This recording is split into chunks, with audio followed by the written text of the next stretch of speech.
Bismillahirrahmanirrahim. Assalamualaikum warahmatullahi wabarakatuh. Alhamdulillahirabbil alamin, wassalatu wassalamu ala asrofil anbiya'i wal mursalin wa ala alihi washabihi ajma'in. Amma ba'd. Perkenalkan, nama saya Nisa Ar-Rahmah dari kelas MPID dengan NIM 206200127. Saya akan membuat media pembelajaran tentang Al-Quran Hadis. Kelas 10 MA, yaitu tentang sejarah perkembangan hadis. Apa sih sejarah perkembangan hadis? Mari kita simak. Sejarah penulisan hadis merupakan masa atau periode yang telah dilalui oleh hadis dari masa lahirnya dan tumbuh dalam pengenalan, penghayatan, dan pengalaman umat dari generasi ke generasi. Dengan memperhatikan masa yang telah dilalui hadis sejak masa timbulnya atau lahirnya di zaman Nabi Muhammad SAW, meneliti dan membina hadis serta segala hal mempengaruhi hadis tersebut. Para ulama ahli hadis, muhaddisin, membagi sejarah hadis dalam beberapa periode, dan adapun ulama penulis sejarah hadis berbeda-beda dalam berbagai periode sejarah hadis. Adapun yang membagi dalam 3 periode, 5 periode, 7 periode Masehi. Hasbi Asy-Syiddiq membagi perkembangan hadis menjadi 7 periode sejak periode Nabi Muhammad SAW hingga sekarang, yaitu sebagai berikut. Nah, untuk periode pertama yaitu perkembangan hadis pada masa Rasulullah SAW. Itu periode yang disebut Asr al-Wahwi wa at-Takwin, masa turunnya wahyu dan pembentukan masyarakat Islam. Pada periode inilah hadis lahir berupa sabda atau akwal, af'al, dan takrir Nabi yang berfungsi menerangkan Al-Quran untuk menegakkan syariat Islam dan membentuk masyarakat Islam. Para sahabat menerima hadis secara langsung dan tidak langsung. Penerimaan secara langsung misalnya saat Nabi Muhammad SAW memberi ceramah, pengajian, khutbah, dan penjelasan terhadap pertanyaan para sahabat. Dan adapun penerimaan secara tidak langsung adalah mendengar dari sahabat yang lain atau dari utusan-utusan, baik dari utusan yang dikirim oleh Nabi ke daerah-daerah atau utusan daerah yang datang kepada Nabi. Selanjutnya, untuk periode kedua, perkembangan hadis pada masa Khulafaur Rasyidin 11 Hijriah sampai 40 Hijriah. Periode ini disebut Asr at-Tasabut wa al-Iqlal min al-Riwayah, yaitu masa membatasi dan menyedikitkan riwayat. Dan Nabi Muhammad SAW wafat pada tahun 11 Hijriah. Kepada umatnya, beliau meninggalkan 2 pegangan sebagai dasar bagi pedoman hidup, yaitu Al-Quran dan hadis as-sunnah yang harus dipegangi dalam seluruh aspek kehidupan umat. Dan masa Khalifah Abu Bakar dan Umar, periwayatan hadis tersebar secara terbatas. Penulisan hadis pun masih terbatas dan belum dilakukan secara resmi. Bahkan pada masa itu Umar melarang para sahabat untuk memperbanyak meriwayatkan hadis dan sebaliknya. Umar menekankan agar para sahabat mengarahkan perhatiannya untuk menyebarluaskan Al-Quran dalam praktiknya. Nah, selanjutnya untuk periode ketiga, itu perkembangan pada masa sahabat kecil dan tabi'in. Periode ini disebut Asr Intisyar al-Riwayah ila Amsalan, yaitu masa berkembang dan meluasnya periwayatan hadis. Dan pada masa ini daerah Islam sudah meluas, yakni ke negeri Syam, Irak, Samarkand, dan Mesir. Bahkan pada tahun 93 Hijriah meluas sampai ke Spanyol. Hal ini bersamaan dengan berangkatnya para sahabat ke daerah-daerah tersebut, terutama dalam rangka tugas memangku jabatan pemerintahan dan penyebaran ilmu hadis. Para sahabat kecil dan tabi'in ingin mengetahui hadis-hadis Nabi Muhammad SAW, diharuskan berangkat ke seluruh pelosok daulah Islamnya untuk menanyakan hadis kepada sahabat-sahabat besar yang sudah tersebar di wilayah tersebut. Dan adapun periode keempat yaitu perkembangan hadis pada abad 11 dan 2 dan 3 Hijriah. Periode ini disebut Asr al-Kitabah wa at-Tadwin, masa penulisan dan pembukuan. Maksudnya, Penulisan dan pembukaan secara resmi yakni yang diselenggarakan oleh atau atas inisiatif pemerintah. Dan adapun kalau secara perseorangan sebelum abad 2 Hijriah, hadis sudah banyak ditulis. Baik pada masa tabi'in, sahabat kecil, sahabat besar, bahkan masa Nabi Muhammad SAW, meskipun dengan kondisi seadanya. Masa pembukuan secara resmi dimulai pada abad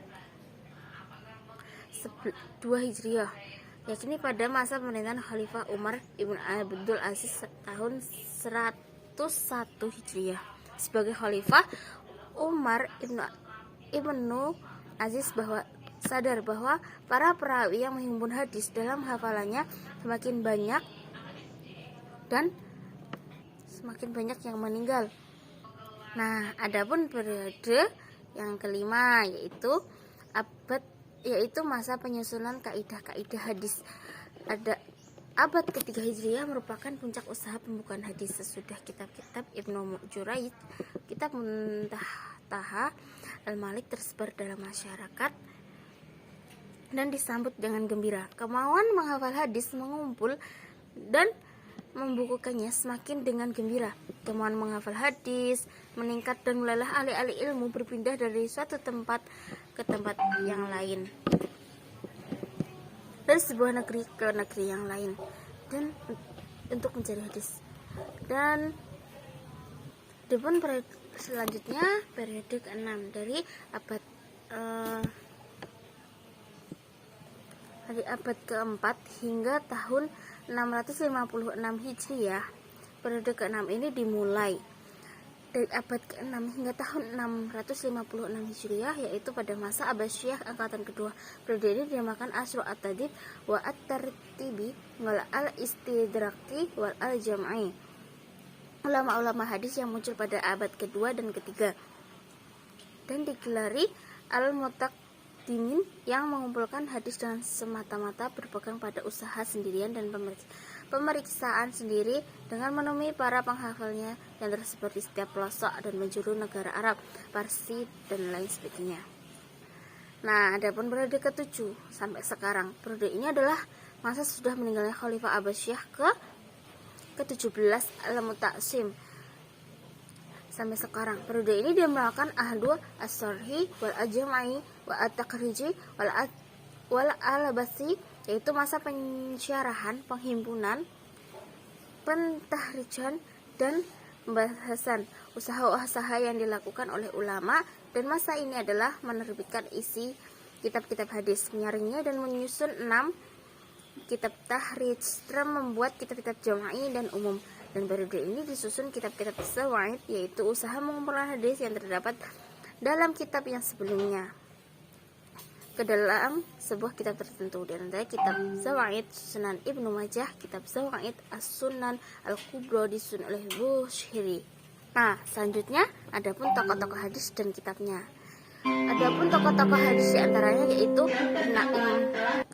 adapun tokoh-tokohnya yaitu sebagai berikut. Yang pertama Imam Malik, yang kedua Imam Al-Bukhari, yang ketiga Imam Muslim, yang keempat Abu Dawud, yang kelima At-Tirmizi, yang keenam An-Nasai, yang ketujuh Ibnu Majah.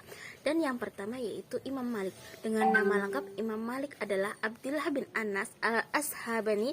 Beliau adalah imam dan ulama terkemuka. Dan beliau dilahirkan pada tahun 93 Hijriah dan wafat pada tahun 179 Hijriah. Keluarga beliau berasal dari Yaman. Imam Malik tinggal bersama istrinya Fatimah dan tiga orang anaknya, Yahya, Muhammad, dan Muhammad. Kesungguhannya dalam menekuni pengetahuan agama telah menjadikan Imam Malik sebagai seorang panutan di bidang fikih dan hadis. Dan ia di bidang fikih, ia dikenal sebagai pendiri salah satu mazhab fikih, yaitu mazhab Maliki. Selanjutnya yang kedua tokoh hadis yaitu Imam Al-Bukhari. Imam Al-Bukhari mempunyai nama lengkap Abu Abdullah Muhammad bin Ismail bin Ibrahim bin Muqirah bin Barzibah Al-Bukhari. Ia lahir di Bukhara pada tahun 810 Masehi dan meninggal di Hartanah pada tahun 870 Masehi. Imam Al-Bukhari mempunyai daya ingat yang sangat tajam melebihi kebanyakan orang. Pada usia 10 tahun ia mempelajari ilmu hadis dari seorang ulama bernama Ad-Dakhil. Setahun kemudian ia sudah berani meralat kesalahan gurunya ketika keliru menyebutkan periwayatan hadis. Di usia 16 ia sudah hafal hadis-hadis yang terdapat kitab karya Ibnu Mubarak dan Waqil al-Jarrah. Imam Al-Bukhari mempunyai lebih dari 1000 orang guru. Selanjutnya untuk tokoh hadis yang ketiga yaitu Imam Muslim. Imam Muslim mempunyai nama lengkap Abu Husain Muslim bin Al-Hajjaj Al-Muqshairi An-Nisaburi. Dia lahir di Nisabur pada tahun 817 Masehi dan meninggal tahun 875 Masehi di kota itu juga.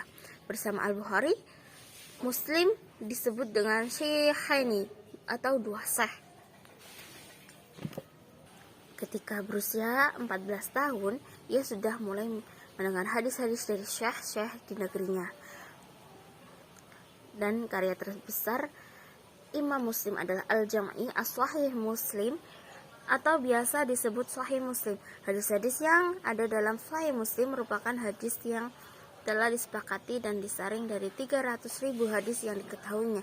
Dan pemilihan dan penyusunan hadis itu beliau meluangkan waktu selama 15 tahun. Para ulama sepakat bahwa kitab Sahih Muslim jadi rujukan kedua sudah Sahih Bukhari.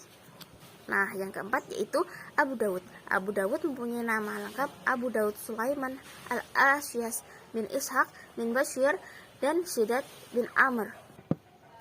Ia dilahirkan di Baghdad pada tahun 817 Masehi dan wafat pada tahun 888 Masehi pada usia 21 tahun. Abu Dawud berpetualang ke berbagai tempat seperti Hijaz, Suriah, Mesir, Khurasan, Rai, Harat, Kufah, Tarsus, dan Basra. Tujuan pengembaranya adalah berguru kepada pakar-pakar ilmu hadis seperti Ibnu Amrat Ad-Dasir, Abu Walid At-Tayasilisi, dan Abu Bakar bin Abi Syaibah dan Imam Hambali. Dan para ulama sepakat mengelompokkan kitab tersebut ke dalam Kutubus Sittah atau 6 hadis ulama. Sunan Abi Dawud memuat 4.000 hadis dari sekitar 500 hadis yang dihimpunnya. Nah, yang sekarang kelima, At-Tirmizi. At-Tirmizi mempunyai nama lengkap Abu Isa Muhammad bin Isa bin Saurah bin Musa bin Dahhat As-Sulami Al-Bughi. Ia lahir di Termes, Tajikistan pada tahun 209 Hijriah dan meninggal pada tahun 279 Hijriah di tempat yang sama. At-Tirmizi sebagai orang yang ahli dalam menghafal, menyusun, dan meneliti hadis. Dan At-Tirmizi memiliki kelebihan. Sunan At-Tirmizi dari Sahih Al-Bukhari dan Sahih Muslim adalah dalam segi penggunaannya dari dua kitab Sahih tersebut. Sahih Muslim hanya dapat dipahami oleh orang ahli, sedangkan Sunan At-Tirmizi dapat dipahami oleh orang awam. Nah, untuk selanjutnya yaitu yang ke-6, An-Nasai. An-Nasai mempunyai nama lengkap Ahmad bin Shu'aib bin Ali bin Bahar bin Sinan. Ia lahir di Nahsa, Khurasan pada tahun 830 Masehi dan meninggal di Damaskus pada tahun 915 Masehi. Sejak kecil ia telah belajar dan menghafal Al-Quran serta mendalami isinya. Dan beberapa kitab yang tulis oleh An-Nasai yaitu As-Sunan Al-Kubra, As-Sunan Al-Mujtaba, kitab At-Tamyiz, kitab Ad-Du'afa, dan lain sebagainya. Nah, selanjutnya untuk yang ke-7, Ibnu Majah. Ibnu Majah mempunyai nama lengkap Abu Abdillah Muhammad bin Yazid Ar-Rabini Al-Qaswini. Ia lahir di Qaswin, Irak pada tahun 824 Masehi dan meninggal pada tahun 887 Masehi. Majah adalah nama gelar bagi Yazid. Dan hasil karya Ibnu Majah terdiri dari berbagai cabang ilmu dan bidang tafsir. Beliau menulis tafsir Al-Quran, Al-Karim, dan Tarah. Di bidang hadis, beliau menulis Sunan Ibnu Majah. Cukup sekian dari saya. Apabila ada salah kata mohon dimaafkan dan semoga bermanfaat.